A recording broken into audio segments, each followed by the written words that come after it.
Welcome back to True House Stories. Frankie Foncett with the spliff. Like I know, but we got a story about that spliff in a minute because he was with me and nothing happened. We'll talk about that later. So go ahead. So wait, now it's 1987 Def Jam tour. Def Jam tour, yeah. Take it away. Early 88.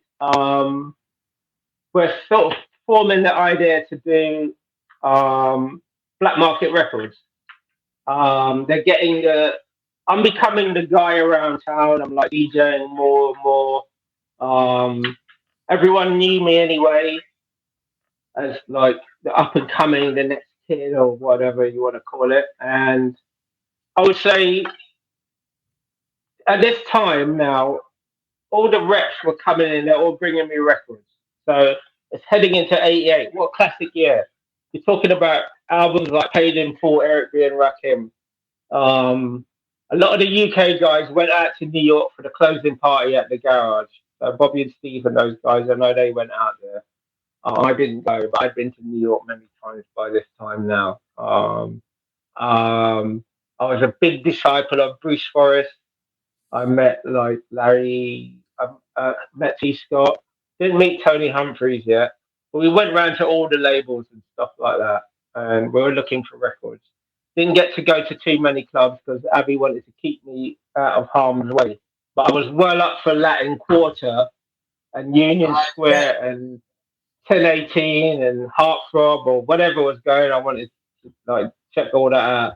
I heard of Louis Vega. I met Louis. Big up Louis. Super talented guy. Lovely guy. Never changed. Big respect. Same guy. Yeah, same way it was then. But I was even selling freestyle records in store because anything that was mixable, I could mix it in. Like Silent Morning, Information Society, I was killing that. So, FFRR, they were doing the Sound of House Music album, but it wasn't popular yet. So, Johnny Walker was telling me about Shoom, but I think the guys that came back from Ibiza, it was a perfect storm of like the happy music and obviously the atmosphere of Ibiza. But I was coming from the New York underground and the kind of loft, because when you see David Mancuso's like playlist, that's just a black party playlist, you know, like Nicodemus, Bowman Connection, Sun Palace, Soul Makosa, all those records. It's just a black party list. So I was mixing that stuff, and with classics, and listening to the New York records, listening to the New York mix shows. I knew that's New York style with my London style. I knew the classics. And of course, we grew up through the 70s with all the Philadelphia. So soul and all that.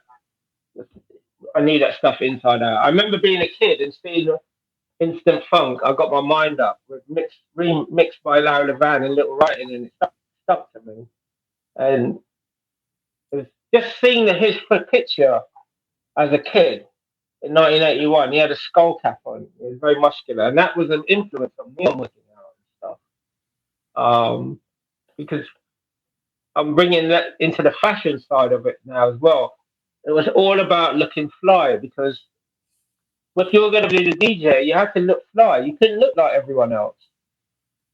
So, like seeing Paul Anderson, the way he dressed, I wanted to do that, but we took it further with the high fashion by going to Italy and stuff.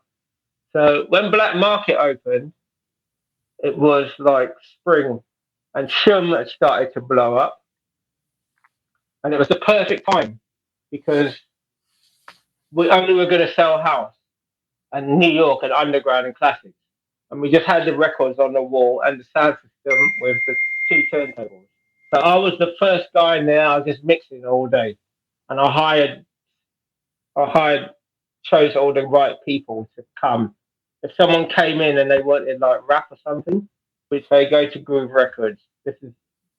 And somewhere in that springtime, the guys that were coming back from Ibiza started to put on nights. I knew Oakenfold since I was like about 15 or 16, because he worked for Def Jam in the UK. He worked as doing promotions. So he would give me records and stuff. Funny story, I was in Kiss FM when it was a pirate, and Oakenfold followed me. I did 2 shows, but I had to travel so far, and there was no money in it. And I thought, I'm not doing this. Traveling in the middle of the night.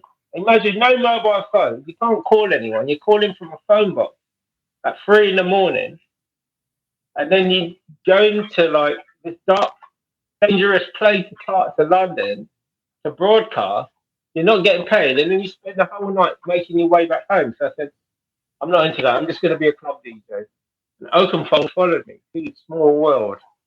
So when Black Market opened, that was the perfect storm of, I think what really pushed it over the edge was people really wanted to party longer. And then, as you know, certain other additional things that people discovered in Ibiza that hadn't arrived in London, you know what I'm talking about.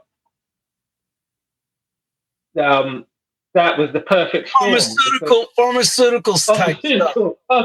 Pharmaceuticals type things that made people feel so good inside. Yeah. So me being all naive, guys, I remember Chucky, DJ Chucky, Young Rev, rest in peace Rev, and Harvey. They had their little crew of shummers, and they would come into the store in the middle of the day. They would be partying in the store, and I'd be like, "Wow, these kids are really, really like upbeat." You know, I had no idea what was happening, but then they're happy all day long. Happy all day long, yeah.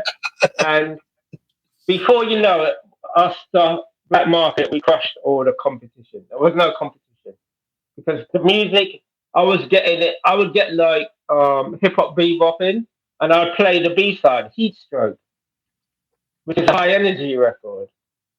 I would be getting Klein and MBO back in. I'd be getting all the classics that people had never heard. And I was selling them with all the new house, and I had all the contacts. So I was getting everything. And as I played it, it flew out. And then what happened was the acid house just busted, man. It just busted open. And whereas at that time, just a few years before, the television would go off at like 2 in the morning. There would be no more channels. It'd be like, thank you, good night. And people were going home and going to bed. Suddenly, people wanted to stay out later. And it was the house music. So before you knew it, myself, Kid Bachelor, Colin Favor, Eddie Richards, we locked down the scene. We locked it off because we were the best mixers, yeah? And we had all the music. And anyone that's saying they had more music, nonsense. I've been importing all the music that the DJs bought since 87, 86. So we were killing. And the raves just got bigger and bigger and bigger. And I remember at the height of all that, I said, I really want to start doing remixing. And Nick and Renee wanted to do the label. So we came to New York on a pilgrimage to try and sign records. Our main goal was to sign Liz Torres because we loved Liz and we loved Masters of DJ. And in my opinion, at that time, they had the best production and she was the best artist. At that time, I still consider her the original Queen of House to this day. Even with Crystal Waters and CC and everyone else. I love you guys. She was the first. She's the first and the fastest. And even if you listen to Can't Get Enough Now, In the City, Quest, and I know Larry loved Liz. Oh my God, everything of hers. Everything. Yeah, everything. Even Mama's Boy, everything, yeah? So our quest was to sign Liz Torres. So what label were you working with to sign this? Or what was the label? There's going to be Black Market Records. It's going to be Black Market. Touch of Love by Liz Torres came out on Black Market Records. But at this time, it's very interesting. You know, like in the rap guys, they say player haters. We didn't know this word yet, but we soon discovered it because I don't think people were ready to have a shop be that successful and a record label. So there was some pushback. But we signed Adonis because I thought Adonis was the hottest, hardest hitting guy at that time. Oh, hell yeah. to me, like the Pope, everything that he was touching was hard and it appealed to me because to me, like No Way Back is like the template. That to me was like what made everyone that weren't into it. You could play anyone, even a reggae sound would be, yeah, fuck with that shit. That shit's good. So my quest was to get with Adonis. Todd Terry hadn't like tipped yet. He hadn't gone on that run of like Black Riot, Bang Bang. You know that run that he had of Hard House, check this out? He hadn't gone on that run yet.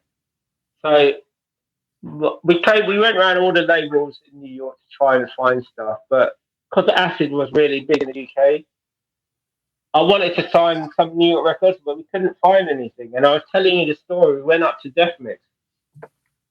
Well, it was really for the record then. And Judy said, Frankie's got a project that he worked on in Japan. Would we like to hear it? So we said, yeah, sure, why not? It'd be great. I love Frankie. I'd met Frankie. I met Frankie out there at that time, but he wasn't that known outside of New York at that time. And she played us Tears. Wasn't that level yet. Not yet. Yeah, it was not yet, all right. In Chicago, and we know his story now. We all know his story. Frankie would have maybe been if he had stayed in New York, but he made his name in Chicago. So she played a Tears. What was Tears? And we thought, yeah, it's really nice. It's really nice. Mm-hmm. But both me and Renee said it'd be a bit too soft for now. And then she said, well, we're going to get Robert Owens to sing on it. So Renee was like, well, we're already doing stuff with Larry Heard. So if we want a Mr. Fingers record, we just get one there. But it was just a brief play, you know. So we passed on Tears, basically. Yeah, we could have. But to be fair, I'm sure it would have been crazy expensive, and at that time, it wouldn't have been an immediate hit. Right. Yeah, so we passed on it. So, but then a year later, it had the vocals. We did High and Hope, which we'll come to. So 88 was crazy. I played at Shoom 3 times, or twice maybe. So hang on, everyone. For you elders and youngins that come into the show, Shoom is the Danny Rampling Club. Danny Rampling later on to be. He's Frankie's getting in there. He's getting his play now because he's becoming a hot spinner in London. Yeah, of course. Yeah, because from the store, everyone, Pete Tong, Nicky Holloway, I knew from the Soul days, and he used to come in the store, and I was getting a really big reputation now. I didn't even use my second name at this time. It was Frankie Black Market. I know later on there's a drum and bass DJ known as Nicky Black Market. Well, he became Nicky Black Market after Frankie Black Market. So Astoria was the biggest club in London, and they had the Trip there. And this was like 2000. People spilling out onto Tottenham Court Road. Imagine like 42nd Street. People spilling out into there. Yep. Pharmaceutically aided. Cars are like pumping music out. Move your body. Everybody's playing Can You Feel It? Royal House. Yeah. Party people. Party people. More. Yeah. More. Yeah. So Pete says to me, I would like you to stand in for me. I'm like 19, 20, So, but I'd already been playing on the sound system, so it didn't hold any fear for me. So I went in there and I can humbly say I tore it down in there. So I was like playing at Astoria. So big up Nicky Holloway. He knows that I got mad love for him. Another Don in the scene. Big time promoter. So from there, I was like starting to spin everywhere. All the big parties. Oakenfold, he was going to the new music seminar, and he said, can you stand in for me at Spectrum? It was called Land of Oz now. So these are like 1,500, 2,000 deep. I'm 20 years old, and I'm tearing it down. And I'm starting to put the New York music into the acid. I remember I played a party for Confusion. That was Nicky tracks. It's all acid. And the last two songs I played Set Fire to Me into Don't Make Me Wait as the last song. And I was ever so Uh-oh. Better get Mako. We lost my man. He'll come back. Big ups to Harry Romero, everybody in. Oh, he's just getting really good. I hope we can get him back. One more time, let me make sure you all know we got Linda Clifford this coming week. Hopefully we can get Frankie Foncett back. Please come back, Frankie. He must have lost Wi-Fi for a moment. Oh, these shows are so important because we're unlocking stories that the people that were in the pit, basically, that were around it all. You know, unless you were in the crew, you would never know what really went on. But we shall see if he comes back. I don't know. Frankie's back. Thank God. Okay. I'm back. Sorry about that. That's all right. We kept him entertained. So okay. So I was ever so pleased that I managed to work those records in. And I went to her and I was like, how good was I was thinking like I really killed it, and I played from New York. And she said, no, I didn't like it. And I was like, wow. And this is when I understood that people didn't get it. And it started to put something in my mind that I need to show people more than just like acid house. And that's when I had the idea because I was now getting really bored with just playing. And although like I did really well, I was like, I really want to show the music that I love and the underground, what's happening in New York. Right. Play all the Stones, the classics. So I came up with the idea for Higher and Hope, and I tried to find the venue, and I saw Patrick Lilly, and he was the PR guy, whatever you want to call him. And I went to explain to him what I wanted to do, and he took me to a club called the Daisy Chain, which was like a gay night where it was all high energy. At that time, it was all the gay clubs in London. They just played like Kylie Minogue, all that stuff, all the PWL stuff, and the high energy. So I was like, no, this is not it.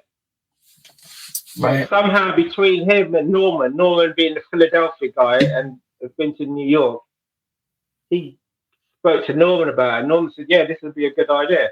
So that formed the idea to do High and Hope. So while everyone else was doing all the acid house, we got the venue and we were only going to play New York style. And even Norman will admit this to himself. He didn't mix at all then, like at all. Yeah. So it would be Patrick's PR, Norman's following, and my young energy. And we started the night, and what was good is Norman, the Good Times sound system, Joey J, he had the reggae sound system. So he had the crossover and all that stuff, the noise box, and I brought my reel-to-reel for the delay. So the first couple of weeks, it wasn't very busy because people were still coming down. They weren't used to like the tempo.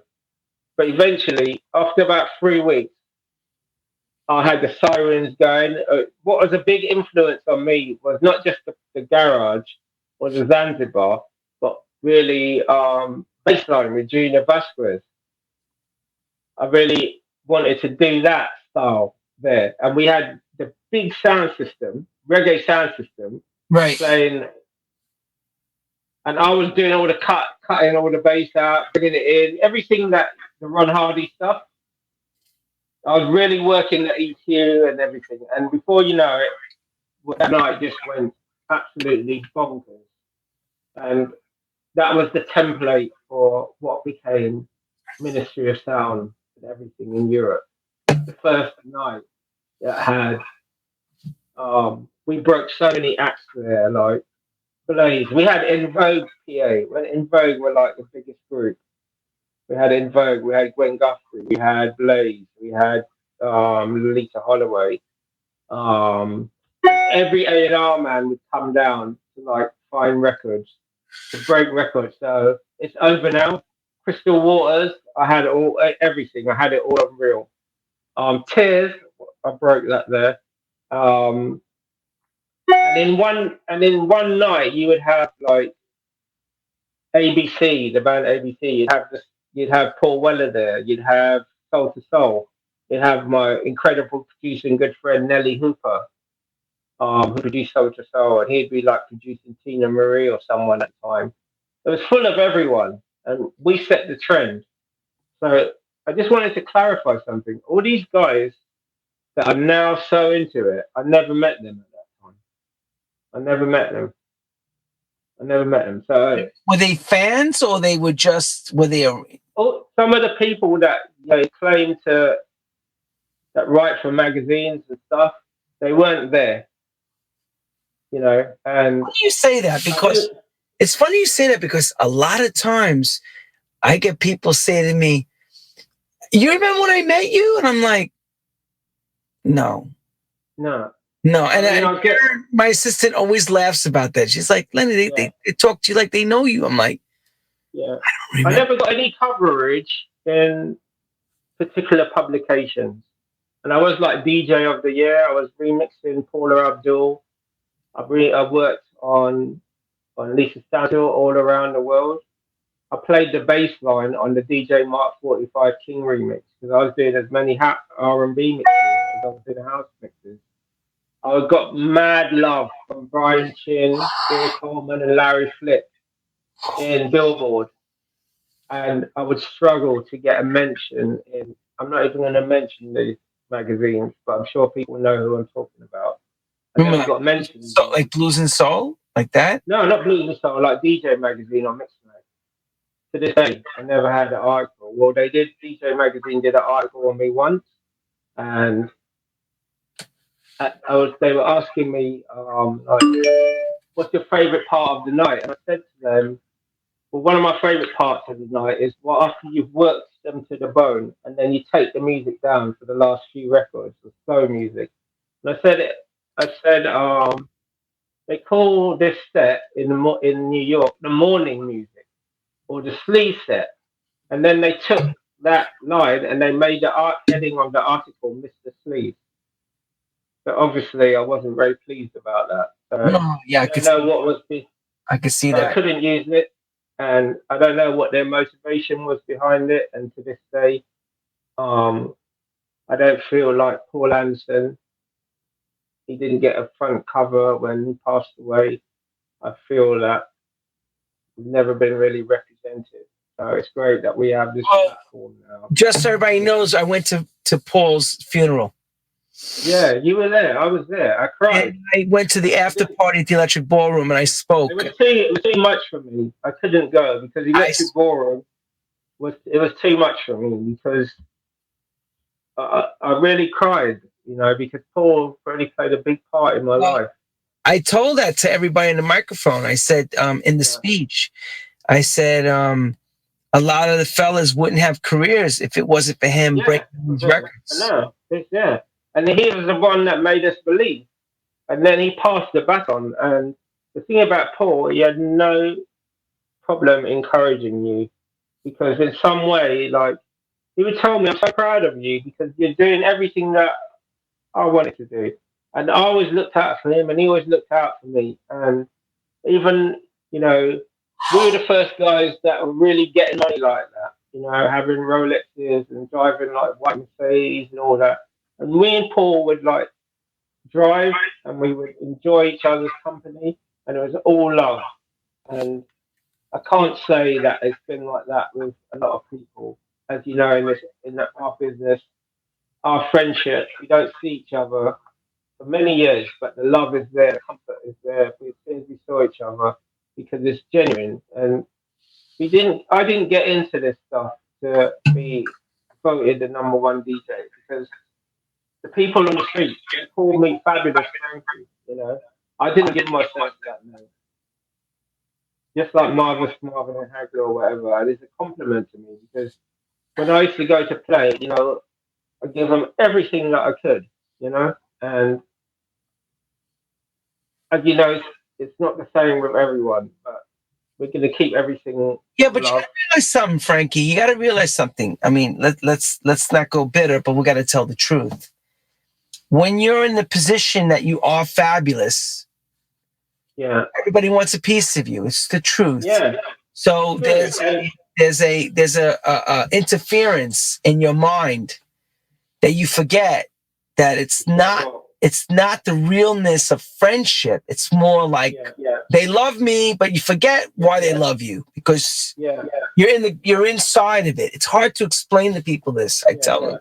The thing is, it's like I put in a lot of work to get to the position where you get offered the resident DJ of Ministry of Sound. Well, let's before we even get to that, let's talk about how does this transition from High and Hope become the studio guy? Like, where does that be? Explain that a little bit. What happens is I've always been harboring the idea.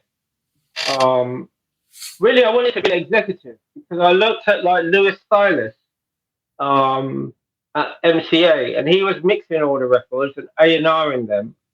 So if New Edition came out with a record, or Jody Watley, he would do the mix as well, and he would like put the producers. Because my knowledge, it was widely accepted that I was a really talented person because look at how many acts I kind of helped usher in a new form of music that was taking over the world. Right. I remember suddenly there were house mixes and stuff. And I would come to New York, and a lot of New York guys that were up and coming producers or remixers, they said, "Oh, yo, man, I want to get out to London." And I was like, "Well, we're still breaking it here." But then suddenly the music started to break, and they wanted to use American DJs, and I get it. There's a sexiness in it, kind of like, because I grew up with it. I remember when I saw Central Line, you know, the Larry Levan remix, or Changes, the US remix, or, you know, T. Scott when he did Junior, Mama used to say, the New York mix, or whatever. So I understood it. So I wanted to really learn. And as I said, my cousin was the keyboard player with Eddie Grant. So I've been to studios and stuff. And what I decided is, out of my own penny, I had some money saved. I said to the guys at Black Market, I want to go off and become a remixer, start doing mixes. So I came to New York, and I went around all the studios. I went to Detroit, Chicago, and New York. I went to Chungking, Right Track, Platinum Island, all those famous studios. Power Play, even the hip hop ones, just to see the guys that work, you know, what they were doing, you know, Teddy Riley, all these guys. Then I went to Detroit, and I stayed with like Derek May. I learned how to edit there. That was an eye opener. And where Derek lived, where there was Kevin Saunderson, MK, a young MK, what a tremendous producer, young MK. Big time. You have Mike Hitman Wilson, Lil Lewis, not Lil Louis, Chicago's Lil Lewis, and you had Juan Atkins. So I learned all that stuff, how to program an 808 and stuff, but I'm dyslexic. So if I couldn't like learn how to do something without reading the manual, I didn't bother. Oh, wow. Yeah, I didn't know I was dyslexic because no one diagnosed it. But I had difficulty like reading stuff. Not that I can't read, but like I didn't want to read like massive manuals. So if I couldn't turn something on and learn how to do it straight away, so engineering wasn't going to be for me. So when I came back, I started to go to record companies, and I said, look, I can remix, I can mix. I know how to edit. And I started getting some mixes. The first ones were R&B ones. And at the same time, Soul to Soul had, were just blown up, were back to life. So I was doing records by the Times, and I was cutting up the funky drummer and using the snare and separate kick and all that stuff, like what Marley Marl was doing. Right. And at that time, I became the go-to guy. The first 2 or 3 R&B records I did, maybe the third one was all around the world, Lisa Stansfield. And what happened is I worked on the record and put the bass line on the remix, and then they sent it out to DJ Mark, and DJ Mark added drums. But on the DJ Mark US mix that sold for 2 or 3 million and gets played by Ron G and DJ Doo-Wop and all those guys, that's my uncredited bass line on that. Right. You learn the business. And then more and more mixes. I got a really good programmer who went to do your roof mix and stuff like that. And again, Bruce Forrest, I love you, Bruce, the Don.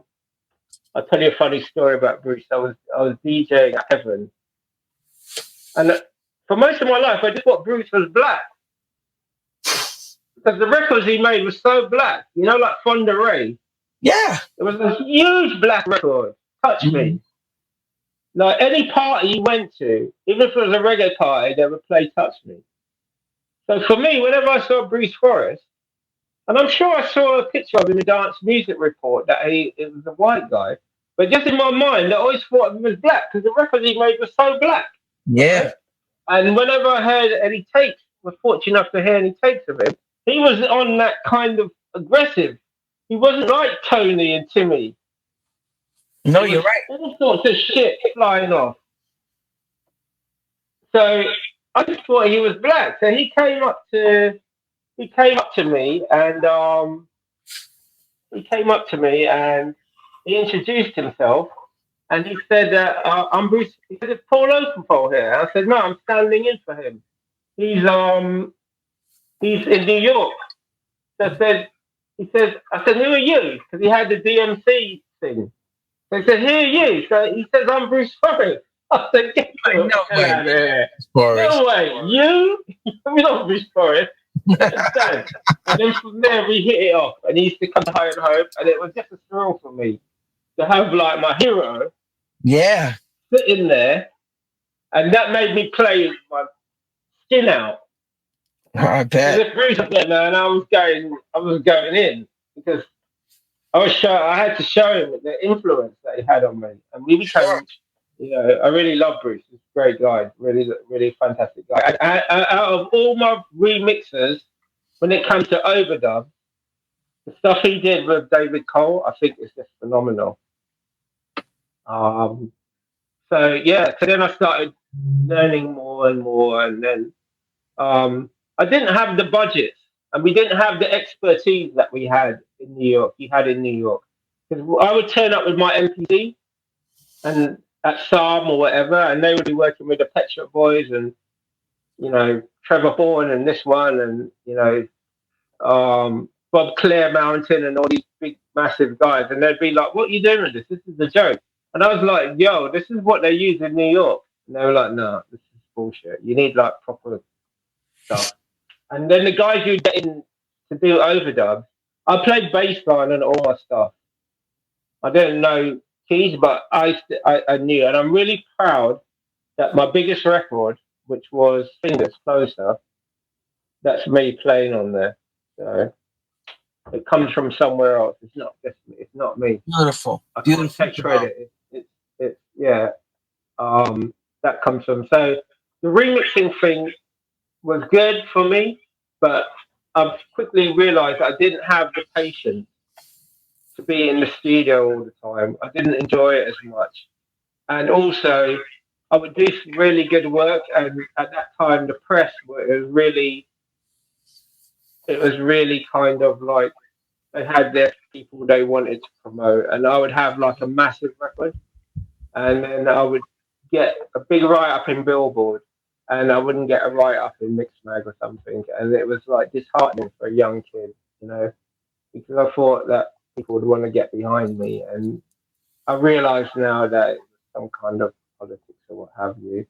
All love to you guys. I'm sure you're not the same people working there now or whatever, but you could have crushed a young man's dreams by if I wasn't as resilient as I was, and I didn't have the love of all the other people. And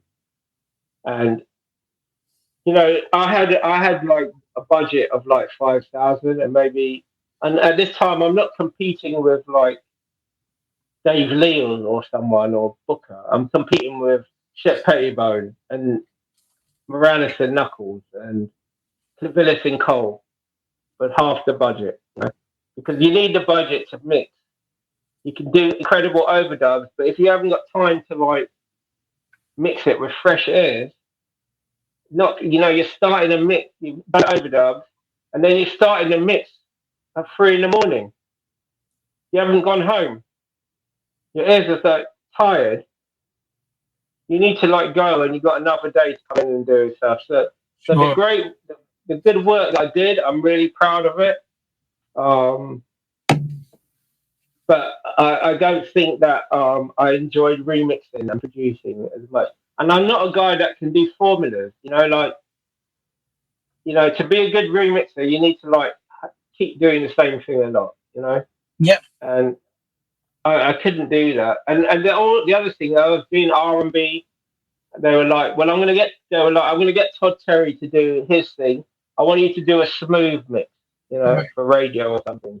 So my stuff would come out, and people would be like, "Oh, for the Todd mix," and I'd be like, "No, I'm not saying that I could do what Todd does, because Todd is one of a kind. He's a beast, right?" But I was like saying they wanted me to do a particular type of softer thing. So after a while, I had a really good run. But I really entered into, doing the New York stuff, doing the DJing, and that culminated in me getting offered a residency at Ministry. I'm just gonna get a plug to like plug in this. So give me 1 minute. Okay? Okay, plug it in. Plug it in, baby. We're getting closer and closer, and a little more closer to the heat. We're getting closer to the heat. We're getting closer. We're getting closer to the heat. Let me just pop this in. Bear with me, folks. We won't move. Stay with us, everyone. Frankie's going to give us the science of how ministry happens. He's getting ready to plug it in. Beautiful. Beautiful. Beautiful. Beautiful. All good? Yep, we're good. Cool. So basically, I've been playing at Ministry now. I've been doing lots of guest spots, and I did a lot of tours for them. And it seemed to be like I was getting requested a lot. And of course, when you guys were coming over to play, I was playing with everyone. I played with like all the legendary guys, Danny Tenaglia, anyone that had a hot song out, I was on the bill with them. And in 95, 96, CJ was already resident, and they thought that they needed someone else to come on board, and that's when the opportunity arrived. Fabulous. So Frankie comes to Ministry. And I think that like it was a good move for them, because I could hold my own with anyone that came over, Yep. Because I played with everyone. I mean, I saw a lot of guys come there and freeze, because you're getting people that really know their music. And we turned it out, man. And you got the sound system. I mean, when Larry played there, oh my God, he just crushed it, And everyone was like kind of like dubious, because I was a Larry disciple since I was like 13 years old. So it was like he was coming to show us if he could still do it, and he more could still do it,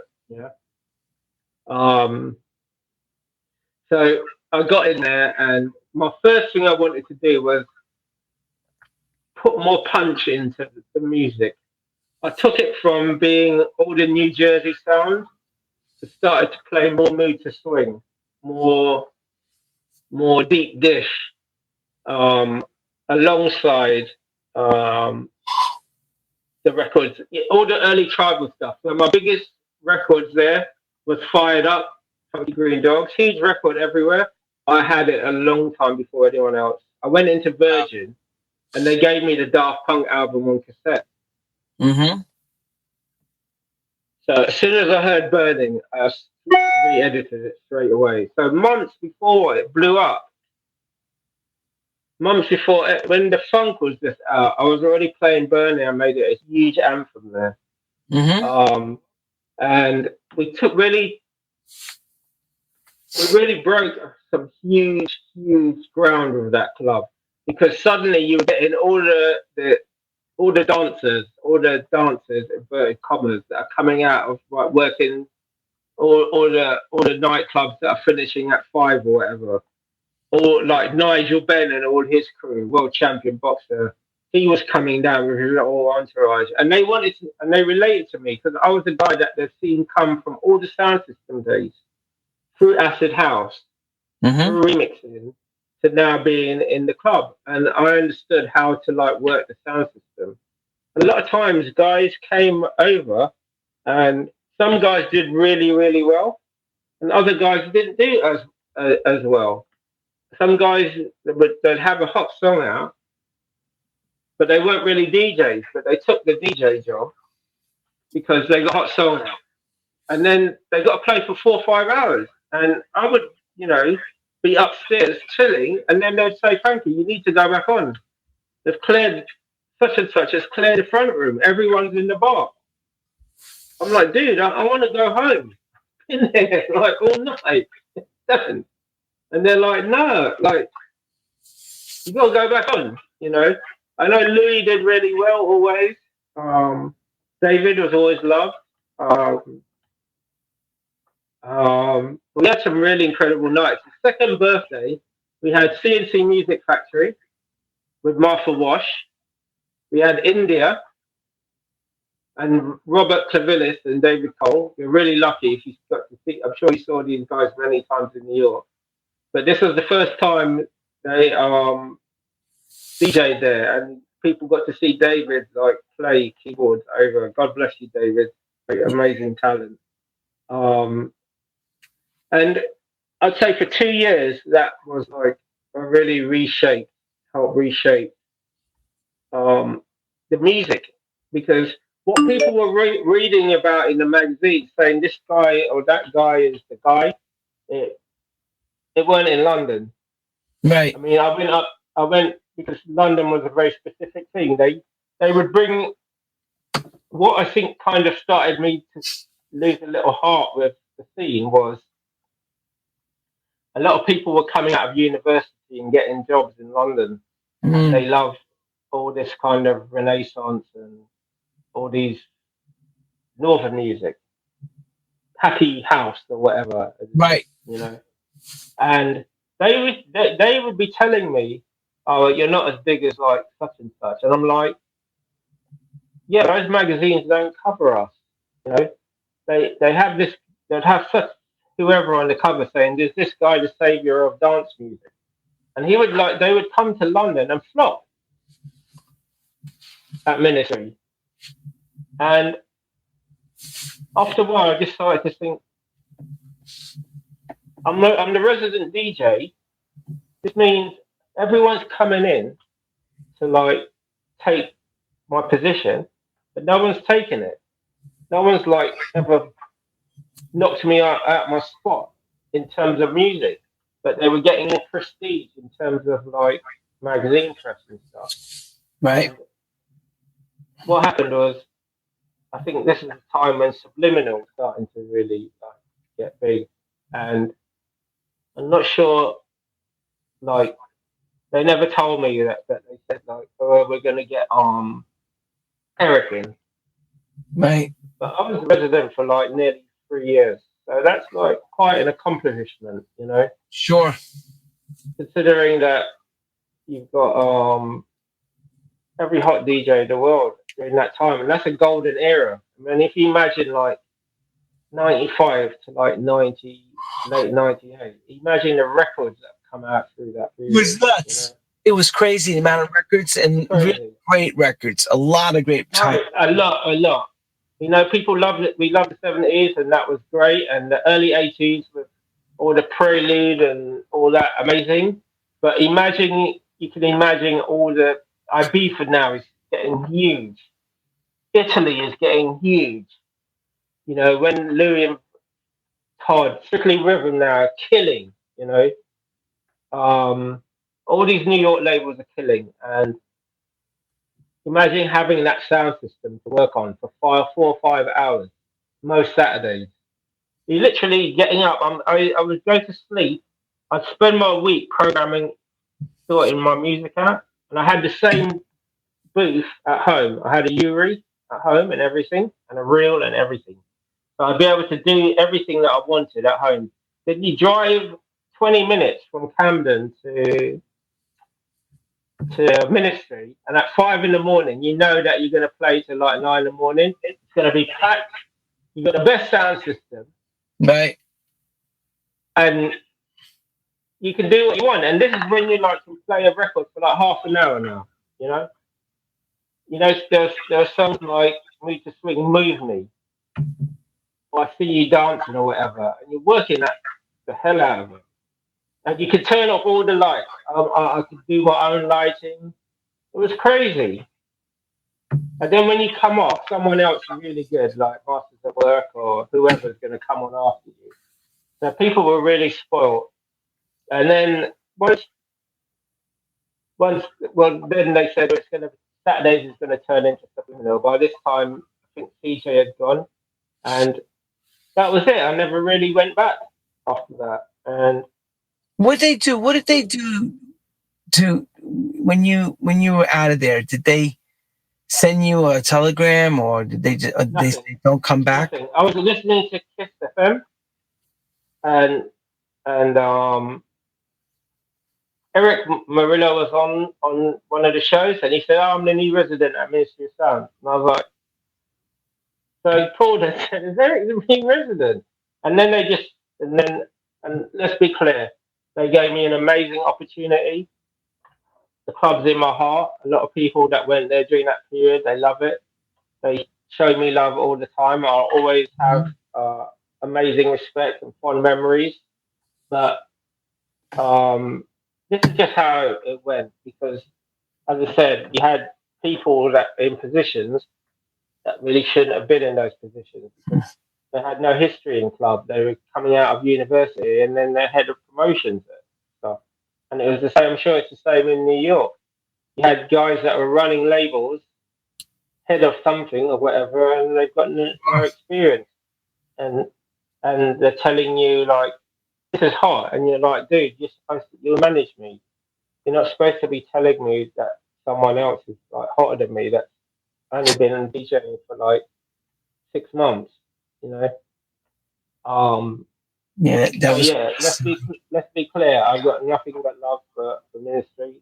They gave me a great opportunity. They gave me an opportunity to do something that millions of DJs can't say. There's only maybe 5 DJs in the world that can say they've been resident DJ at Ministry of Sound. So there you go. I must have done something okay. So yeah, he announced himself, and then they started to like send me on tours here, and nights became less, and then they just said in the new year, then they're going to give this, and that's fine. No one can stay at the same.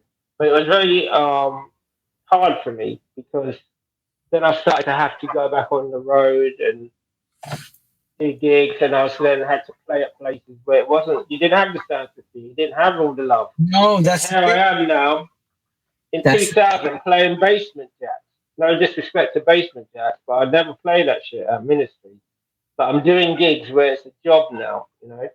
Music was never a job for me. I'm very fortunate. I'm very blessed that something that I loved, I dreamt about, I helped create my own lane. And I have to just say this, it's not an issue, but for a black underground DJ, it's very difficult, you know, because I couldn't be like Carl Cox. I can't play trance. I'm sorry, you know. No, it's got to tell you the truth. To be able to play it and do well at it, you got to like what you play. Yeah, you don't like it. I couldn't do that. And I had many opportunities where I could have like played, but I kept it strictly New York, strictly underground. And I didn't want to, I couldn't. And the whole country was changing, because suddenly it was starting, the whole celebrity culture was starting to come in. And now you were getting guys that were on the television that are doing gigs. And Ministry kind of started to go in that direction of like, DJ Bruno next week. Yeah. He mixed a compilation. He's gonna be DJing. It's like, yeah. I never had an essential mix, even at my very height. Yeah, I don't know what happened there. They tried to get it. I never had an article in Mixer, and I brought this up with one of the guys there, and I've got my reasons why I think these things happen, but no problem. I did very, very well. You did well regardless. I had a good life. I had a good life. I'm in a great position now. People show me so much love, like yourself, the New York guys, all the Chicago guys, and what's even better is I've got my setup now, and I'm nice with it. Even if I say so humbly, the equipment that we have now, and it's the knowledge. What I can remember. But Frankie, hang on, brother. Let me ask a couple of quick key questions. Let me ask you a couple of key. Number one, what was the determining factor for you to say, I'm going to hang the headphone up for a moment? Like, really, what was that for you? Well, what happened was, I remember when I was a kid and you'd hear about like guys burning out, you know. Like, I love the band System, and you remember You're in My System. And you wanted people to go on and make records. But I was like, I'm not going to be one of these guys that like is driving up here and up there and doing like crap gigs. After you've been playing resident at Ministry, you're not going to want to go in a place that ain't got a monitor, you know? And like you're playing at places where like you're going to play some records that are big in Ibiza, like Garage City and everything. I don't know. Everyone just kind of, where we were doing Camden Palace and stuff, a new influence had come in, and I just said, I'm going to take a break for it for a while. But what I started doing, I started still DJing at like, all the like celebrity clubs. So I was doing China White and Kensington Roof Garden, and I enjoyed it because there was no house people, there was no politics. I was getting money every week. Really nice crowd, lots of celebrities, and I could play R&B and hip hop and some commercial music, which I really enjoyed because I came from that. And I suddenly didn't have to deal with anything because it really used to start. It really got to me after a while because when you lose your residency at some place, when you're resident, there's like 100 messages on your phone, you know? And then when you're not anymore, you know, you're not that guy anymore, and people don't need stuff from you, and you don't hear from anyone. You know? That's the magic right there. That's the magic. And that's the unwritten rule. Perfectly correct, everyone. Listen to that carefully. Yeah, this is it. And see, I heard it. I went like this. I went, what? They don't call. The phone stops ringing. It's ringing. The phone stops ringing. And Frankie, I just stopped making myself available. I'm just a fat guy with a lot of pride. Wait, hang on. Frankie, how you doing, baby? Can you get me on the guest list? Yeah. Frankie, where are you playing this week? Can you? Okay. Oh wow, you got Sounds of Blackness at the club. Can I be there? Yes. Frankie, love you, baby. I love you. Love you, baby. Love you, mom. Wait. Thank you so much. Anytime you need anything, let me know. Guys, move on. Yeah. And that was funny. And then you go call those people and ask those questions. When you can't do it. I can't, Dennis, Frankie, I can't do it, bro. I'd like to, bro, but I can't do it. You understand? What do you mean you can't do it? I hooked you up. I don't have it. Bro, I made your club. They're promoters. I won't name them. For me to go to their after party, we created the after party. Let me explain something. When Ministry finished, people didn't want to go home. So they had to find a pub to put people in. Then that pub became an after party. And that after party scene came out of me holding that crowd because you're getting all the hottest women. Yeah. When I used to come out of Ministry, the security used to say Tupac's back. Because no shirt. I know, I remember. No shirt. The milk out there. Chick off the telly, with me. And everyone and all my crew rolled like that. Everything Kanye West was doing, we were doing in the 90s. We had it like that. So then that that little after party turned into 2 o'clock in the afternoon on Sunday afternoon in the middle of Blackfriars Road. It's going off. Then people didn't want to go home, so then another after party starts. Then this became the culture where it doesn't stop till Monday afternoon, Lenny. And for me and my crew to go through there, the hottest women are going to be going through there. Of course. All the things. So eventually I started playing for them. Then the Italian promoters came along. Yeah. First, that was really cool. But then what happened is they wanted their Italian DJs. So wait, hang on. Frankie, you got a CD #1. Frankie, please. Give me a CD, please. Yeah, give me a CD. Yeah, Lenny, please. Lenny, please. Promo. Please give me promo. You please give me promo. Lenny, please. A CD. Yeah. Okay, Frankie. So I'm going to share this with Frankie, too. I'm going to share this. Let's see how So he was with me at Winter Music Conference in Miami. Him and I are talking, hanging tight. We're hanging. Jelly Bee's next to us. We're just talking. And Frankie does this. And all of a sudden I'm talking. You guys lift him up and take him out of the club. I went, oh, shit. Frankie, I was back at the other party within like 2 minutes. I left one party, and then when I came back, I saw someone, and they were like, "Where have you been?" I said, "I've already been to the other party." They chucked me out. I was left Lenny and Jelly Bean there. Yeah, because this is the Paul Anderson influence. You understand? So wait, everybody says every week, Lenny knows everybody. Yeah. I kind of do. We all hung together. Tight. I tried to tell Beautiful times. We had some phenomenal times. We cried together, laughed, and we danced together, danced with the great DJs. Like, yo, Frank, you know what that record is? He's playing. No, I don't know. You know what we need it. I need it. I need it. What are you letting? You got it? Yeah, I got it. I got you. Don't worry. We got Ricky Morrison. Always used to hook me up. Because I was a guy. I'm from my mum is like the Miles Davis, yeah? My mum is a very stern person. She doesn't kiss behind for no one. So if a guy didn't want to give me a tune, no problem. I'm going to get the tune regardless. And when I get the tune, I'm going to re-edit it.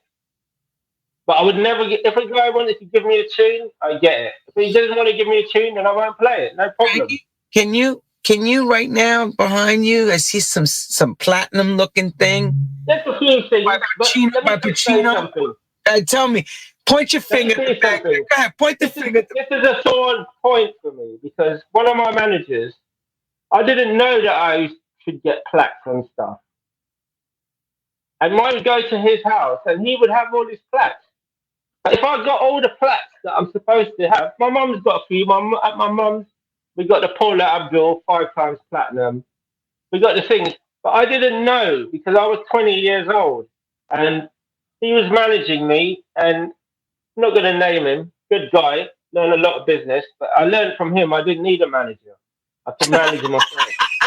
I don't mean to laugh. All I needed was a guy to go into the meetings. Because at that time, we needed a guy that could go to the meetings. But I've been around the biggest hustlers in the world. You know, I learned the business. I had a great lawyer. But if I had all the plaques that I should have had, that I missed the opportunity, I didn't know. I would go to his house and he would have his plaque. And then I'd read in Billboard and I'd think, shit, I worked on Lisa Stansfield. That's like 4 times platinum. So I should have the single and the album. Yeah. But I didn't have a guy doing that stuff. So, like, I don't really keep a lot of artifacts, but as we call it, like, but I'm proud of what I do. But sometimes I see guys and I think, like, if I had, like, the right management that was following up stuff and really had our interest at heart, then you would be different. But again, it's all love. We were trailblazers. We were guys at the first. So without this now, without the stuff that we did, we wouldn't have the scene that we have now. And I really like, God bless the young guys that are doing this stuff. And but I'm glad I have this opportunity to tell my story because Now, everybody wants to know, including me. I do know. You know, you pulled the brake, the emergency brake on the dance music whole thing. You just pulled it. yeah, yeah. And you took your jacket, you put it on, you said, I'm out. Where do you go from there? Well, I had a few difficult times because I had never done anything but music, you know. And but did you hear your father's voice in your head? Yeah, because I could have still done it if I wanted to, but I wanted to do it either at the top or not at all. And also it's like I was still getting money from DJing. I was still getting royalties from records I mixed. I was still doing behind the scenes A&R, telling people. One of the groups I could have signed was Soul Solid Crew. They were a UK garage band. They sold a huge amount of records. I was behind the scenes doing wheeling and dealing. So I was still getting bread. And I was thinking maybe I'll get a call at an executive. But I knew that it wasn't going to come because you really needed the right people on your side to get that. So I had a few rough. I had a rough year or so, and then I was doing the odd gig and wasn't making anywhere. Coming from making like 60,000 a year to like hardly making any money. I'm happy I can tell people this because I'm doing great now, and it's a great story. But can you imagine what it's like when you're like resident at ministry? You're making like nearly 70,000 a year, and then you're not anymore. You know. Yeah, but don't mind you, everyone. He's saying the 70,000 plus he's getting remixes. He's doing other stuff in between, so he's making more money. So yeah, he's making good money. But you're spending a lot of money as well. Hey, he's living a very fabuloso lifestyle. Yeah, you're spending a lot of money, but that's just how we roll. You know, imagine if we had Instagram and stuff. Then I'd easily have 1 million, 2 million followers because everything that you've seen on Instagram now, we were doing it then. Like my friend used to say, I touch so many foreign that I should be deported. You understand? I understand. And that's cars and other stuff. All right. I'm laughing at now. This is a Trinidadian humor. I know. I hear it. Yeah. Go ahead, Selector. Take us on a journey. So I said the two things I know are fashion and fitness. So I started to study nutrition, and I started working for in the fitness industry. And some people would recognize me, like, "Yeah, aren't you Frankie Foncett?" And I'm like, "Yeah, I'm doing this now." They would be surprised. But I still had the residency in town, but I was like playing R&B and stuff. Really select crowd, £200-300 a night. Just kicked my hand in, and I'm glad I did that because it kept my skills sharp. Yeah, of course. I still read a crowd and everything, but I never posted anything on Facebook. I didn't want anyone. You know, when you're DJing, you're driving everyone. You're dropping people off. No one can drive. Everyone's asleep. There's guys that met their wife through you. Yeah, that you're not even in touch with them anymore. There's guys that got into places that they would never get into. So I didn't want that anymore. I didn't mention that I was doing anything. I was doing places like where all the top football players would go, all like the top celebs would go. What, like Stringfellows? No, underground places where they were still playing like commercial house, but it was more like this is where like Flow Rider would come in there and spend like 30 grand on a table and all that kind of shit. I tell people like almost like bottle service nightclubs. Yeah, bottle service stuff. Yeah. And then after when YouTube came out and stuff, everyone had access to like information. So I got out of the fitness industry. I worked myself the way up, learning sales and marketing, up to being a manager. And then I said, the next thing I'll do now is fashion. So I started at the very bottom, but I started at brands like Burberry, and I worked there for like a year and a bit. And then all the stuff that I learned in the music industry was very transferable. Because like I would show people pictures of me in my Gaultier and Comme des Garçons and all the stuff that they think, and they would be like, "Wow, you really?" I've got pictures of myself in '88 with a Submariner Rolex. You know, Lenny, I'm not making this up. I know. So I did. What was my opening line? The tight shirts and all the jewelry. Yeah, I remember. yeah, I had all that stuff You before did any of it that. way before it was even cool. Well, because it was cool, yeah. So I worked my way up through there. Then I worked for Fendi, Chanel, Bottega Veneta. This is all in the last 10 years. And now I work in one of the most exclusive parts of like tailoring. I won't mention the name. But I learned all that stuff. So now I've got a lot of skills, man. And when COVID hit, I had to say, thank God I did that because I'm not sure what would have happened to me. Because without those skills, I would not have had a career, a second career. And I'm 53 now. When I tell guys at work I'm 53, take off my glasses, I can't see a thing without these. Okay? But people tell me, dude, you look really well. And when I show them, like, when they Google me and they see the stuff that I've done, they're like, Jesus, this guy really was serious. And that gave me time. I'm not sure if I would have been in the shape that I am now, like financially or mentally, you know. And it's been, thanks God that I have people like yourself that, you know, have shown me love. And but I really have to say it's been a blessing. And everything that I learned from the music industry has set me up for what I do now. Sure. And it's been a beautiful journey. But the most important thing is people are now coming to me and asking me to play. Whoa, I'm shocked. Why is that? So I've been putting mixes out on SoundCloud, and I've been remastering a lot of my old DATs and tapes. Good. I'm putting them up. And now I'm sure that this is going to go some way to explain to people my history as well. Because if anyone that goes to my Facebook page, they'll see that I freely give people a lot of credit. I name all the DJs. I'll name Cameron DJ Grandmaster Flowers. I'll name all the obscure sound systems. I never talk really about myself. The only reason I talked about myself in recent times is because I had to promote this. But because it's very, very important. Very true, everyone, because the best promotion is your promotion. Yeah. You'll be the best promoter. No one will promote as well as you promote. Yeah, very true. You know that, Lenny. And anyone that's listening, Lenny is a true Renaissance man. He's a soul man. If you understand cars, you can look at a car, I hear the engine, and you know, like, I know about DJing, I know about music, especially electronic music, black music, sound systems, the culture. And when I see Lenny, man, he feels it inside, and he's always been the same guy with me.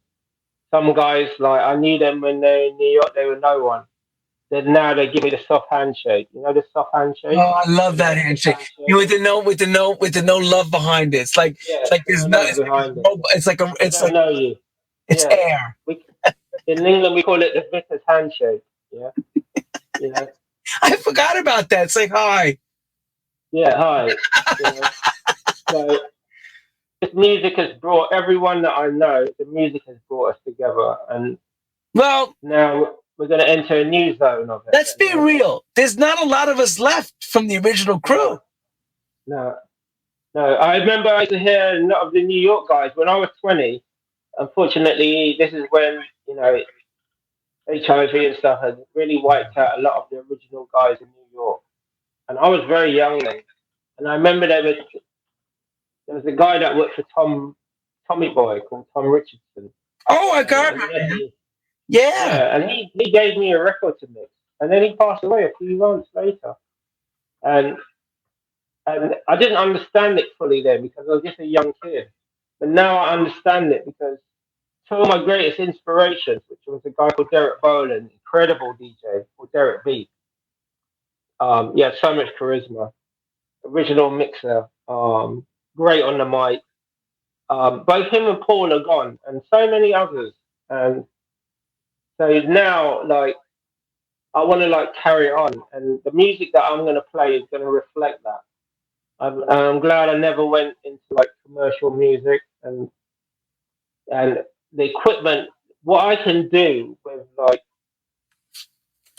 Tractor and all that stuff now, my goodness, I'm going to kill people seriously because it's the knowledge. When you know the music, in like we do, I live through it. It's just like when we talk about fashion at work.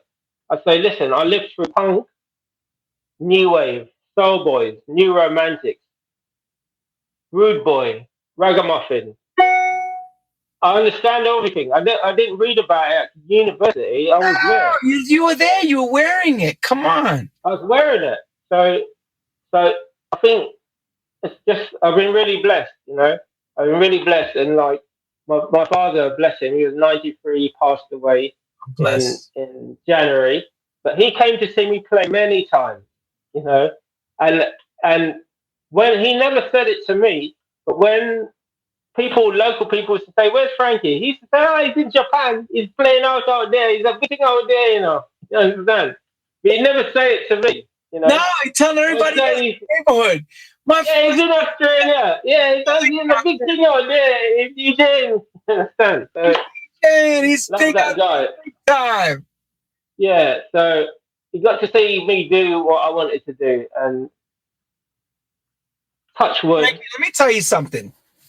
You're an inspiration for a lot of the New York guys too, because even Johnny D from Henry Street, all of them talk about you. We've all said, great guy, great DJ, excellent taste in music. You're right there. I mean, look, Nara's gonna love every remix you do and every production. But you know what? The body of work speaks for itself, my brother. The body of work. The records that I did.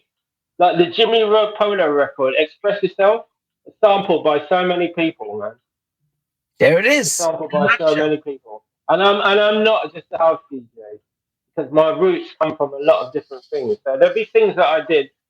I have to hand it to guys like like David Morales and Steve Hurley and Louis as well. Well, Louis is just a beast. He's a different animal. But I couldn't be in the studio like turning out stuff like that, It just really, I couldn't like just work to a formula like that and do stuff. Not that they're saying stuff. It does take a lot of I'm not gonna just say dedication, but it does take a lot of it's like a regular job. You really gotta. But also, I think when you're getting praised all the time, it helps. Because I was doing stuff and they were hit, 100%, and it was hitting, and I wasn't getting the love from like particular magazines. And I know now, my mum used to say they're jealous. Don't bother with them. Sounds like a mother. Don't bother with them. Sounds like your mother. Yeah. But now I see, and I have to say, I'm not saying something that's new. It's been widely said now that a few publications they never supported like some people in the culture. And I know that has been raised before, these DJ charts. How can you be resident DJ at Ministry and you're not in the DJ 100? You understand? That makes no sense. So basically what you're saying to me, 2 + 2 doesn't equal 4 in that case. No, it doesn't, And if you're not getting that... So people are writing to me and they're saying, I'm so glad you're speaking. I'm going to be real true about this. Was it a racist move on their part to keep you out? I don't say anything, man. You guys figure it out yourselves. But I know that. People here. I wrote to one guy. All right, so give us an instance. No names. Tell us what happened. There's a book out, okay, and it didn't mention any of the UK black DJs.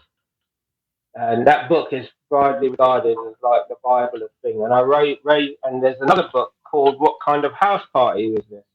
And I had 3 pages in that book. And we're all mentioned in that book. And that book came out before this, his book. And that guy is quite a powerful guy. he was the editor of one of these magazines, and I raised that with him, and he just flim-flammed me, you know? He just flim-flammed me.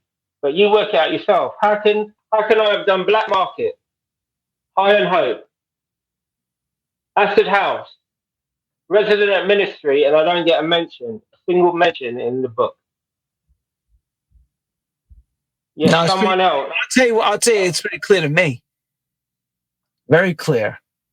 But I want to keep it all love. It's all love. No, but it's not about love. It's just a reality check. It happened. Yeah, it happens. The realities are. This is why, like, I'm happy to play now, because it's about show and prove. And then I see these guys now, they're DJing. These guys that are journalists that I've never met. Everyone that's anyone, we all know each other. We all love each other.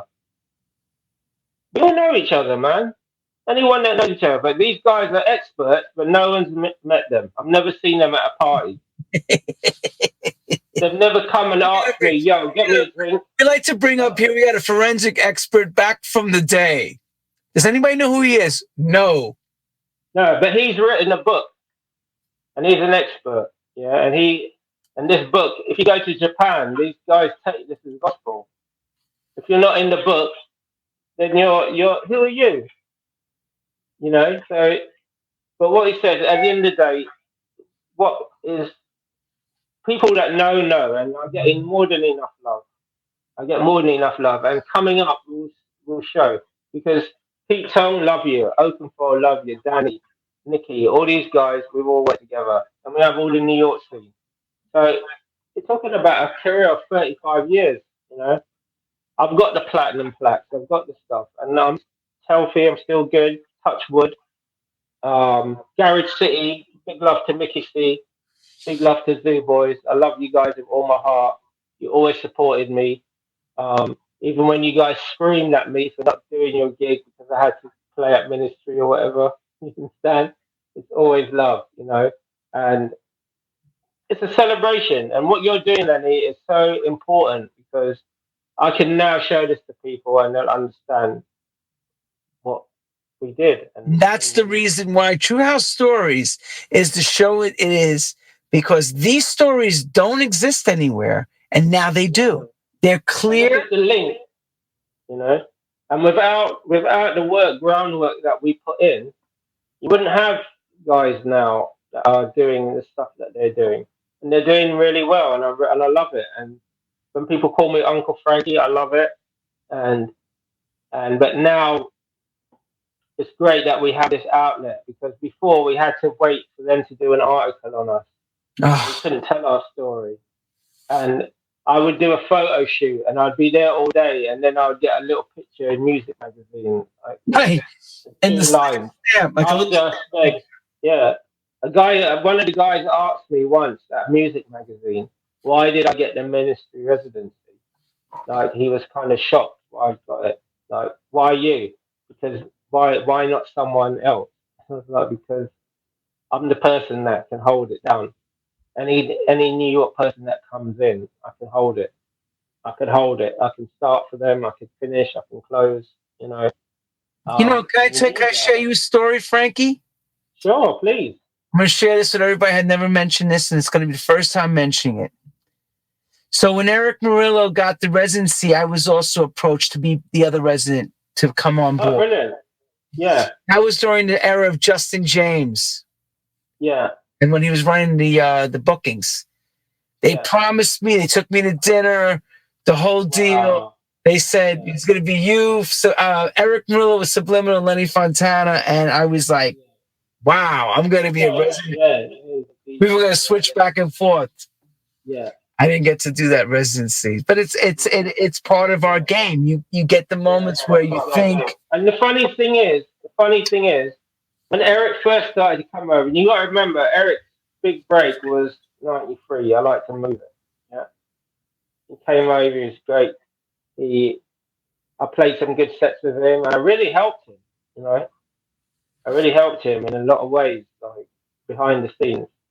Because people would ask me, how did so-and-so do, you know? Yeah, and I could be like, I never play hated on anyone. I'd be like, yeah, he's good, he did well. Or this guy, not so good, great guy. Have this guy, you need to book this guy. Lord G, you need to book Lord G. Ted Patterson, book Ted Patterson. I heard this guy in New York at the seminar. Book this guy, whatever. Right. And I helped him a lot. And then he gave me the soft handshake, you know. It's true. But I know that's our game. That's the game it is. It is what it is. Yeah, you signed up for this, you know. It's like being in The Sopranos, you know. You can't just say you're leaving. You're gonna go. Remember, Frank, like that. Grab the cannolis, drop the gun. Yeah, exactly. Yeah, exactly. But, come on, let's go. I miss Frankie. I miss Big Frankie Knuckles a lot. I think of all these guys, and I'm glad that I took that time out because I might not have been in the health and the financial. I don't believe that. You worked out too much. No, you were still in great shape. No, I'm just saying mentally, you know, because. Okay, but fair enough. But you always took care of yourself because I remember we always talk about that. Yeah, for sure. That was your regimen. DJ and working it out. Yeah, that's I would always say to Frankie, "You look great. What do you do? Oh, yeah, I do this. I go to the gym. I run. I'm like, But you know, I have to ask people what I was like because I don't remember any of this stuff. You know? I do. I remember I asked guys, what was I like when I was young? And they said, "You're very confident, not cocky, very confident." Yeah, you were like you were like, hey, you know, that was you, very relaxed, comfortable, and in your zone. I'll tell you a funny story. When Liz Torres came over, we took her out, and we couldn't let into a club with Liz. They wouldn't let us in. This club. It was a guy I'm gonna name him. His name was Graham Ball. It was called Enter the Dragon. This was the hottest club, and Liz had come over, and okay, she's not Grace Jones, but she's Liz Torres, you know. And we went there, and they wouldn't let us in. So that's a little like I look into some of the stuff that happened, and I was highly embarrassed because this is a lady that was Larry Levan's favorite artist at the garage, one of his favorite people to have on. She's just come from closing parties, and now they won't let us into a little stupid club in London. Anyway, we went to Legends, and Judge Jules was the DJ there, and they let us in. And but they said, it's okay, we know what's up. And these are just the things. But everything is in balance. You have the good and the bad. And I'm sure some people might see this and they say, oh, this didn't happen this way, but it did. Fortunately, I was there, you know.